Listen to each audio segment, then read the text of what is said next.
Goeiemiddag mense, weer my voorreg om vandag met julle te praat. En ek wil graag met julle praat vandag oor die tong. Die tong van die mense. Daarom die Bybel sê so in Jakobus, sê hy vir ons, maar die tong kan geen mens stem nie. Maar ek wil vir julle 'n plan wys, wat die Here vir ons gesê het, 'n uitweg om die tong te beheer. Goed, hy sê, maar die tong kan geen mens stem nie. Dit is 'n onbedwingbare kwaad. Goed, vol dodelike gif. Daarmee loof ons God en die Vader, en daarmee vervloek ons die mens wat na die gelykenis van God geskape is. Uit dieselfde mond kom seën en vervloeking. Dit, my broeders, behoort nie so te wees nie. Goed, ek dink ons het alself almal ervaar, dat jy al op 'n stadium deur die tong, deur wat jy sê, in die moeilikheid gekom het. Dit het jou ook partykeer dalk uit die moeilikheid uitgehelp. Maar ek wil vir julle sê, naper verseker dat daar meer moeilikheid veroorsaak was, as goeie dinge. Goed, ek het gesê, ek het vir julle 'n uitweg, 'n beheer oor die tong. Ons lees in die Bybel, dat die Here sê, hy soek ons harte. Gee jou hart vir die Here. So baie keer word daarna verwys wanneer jy jou bekeer, gee jou hart vir die Here.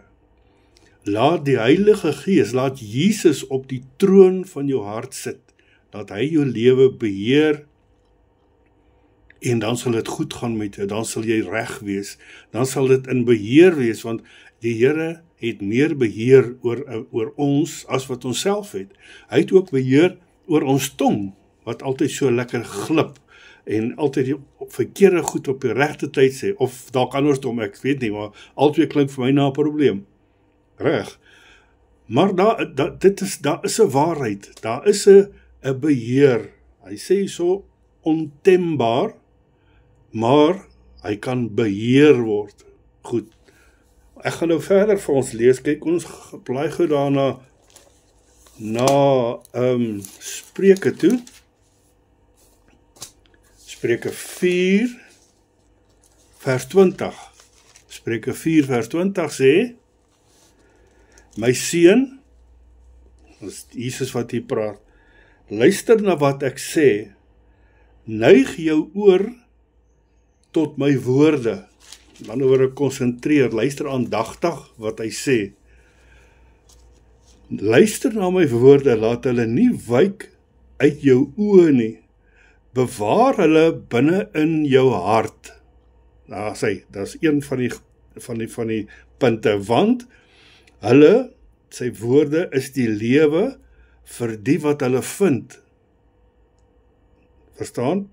Sy woorde is die lewe vir die wat hulle vind, wat sy woorde vind, en 'n genesing vir hulle hele liggaam. Behalwe die tong. Nee, hele liggaam. Alles. 'n genesing vir die hele liggaam. Dan sê hy wat baie, baie belangrik is. Bewaak jou hart, meer as alles wat bewaar moet word, want daaruit is die oorspronge van die lewe. Onthou op 'n stadium, op 'n ander plek in die Bybel praat hy, lewe en dood lê in die mag van die tong. Hier sê hy, want daaruit is die oorspronge van die lewe. Verwyder jou van die valsheid van die mond, en hou ver jou af van verkeerdheid van lippe. Goed, dan wil ek vir jou so sê, wanneer ek my hart vir die Here gegee het, en hy woon in my, hy beheer my, soos wat Jakobus ook praat van die stang wat in die perd se bek is, daarmee word die hele perd beheer. So gaan Jesus, wanneer hy ons harte vernuwe het, wanneer dit 'n nuwe hart is, wanneer die hart aan hom behoort, gaan hy daardie hart beheer. Hy gaan hom regeer, hy gaan ons hele liggaam daarmee beheer. Goed, nou kan jy aflei dat, nou is die tong nie meer so onbeheerbaar nie.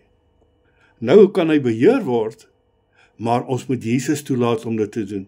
Laat hy in ons harte kom, laat hy die werk doen, en ons volg hom, want hy is ons Heer en leermeester. Ons volg hom, en hy sal die beheer uitoefen oor die tong.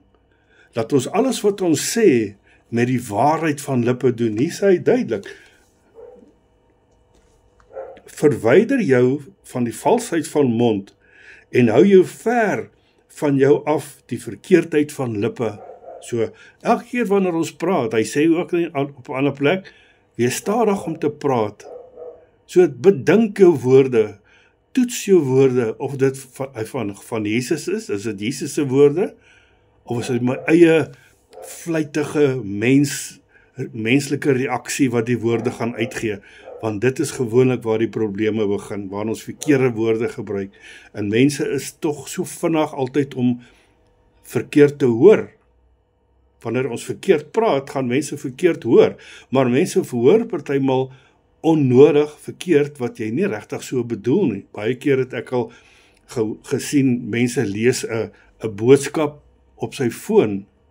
Hy lees 'n boodskap wat iemand anders geskryf het, getik het, maar hy sit 'n aksent by wat dit laat klink soos 'n argument. Dis glad nie wat dalk bedoel is eers nie.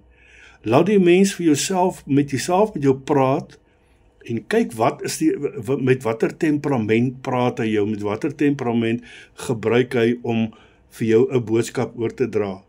Nou sit jy self 'n aksent, 'n temperament by, en dit klink na 'n aanval, wat glad nie so bedoel is nie.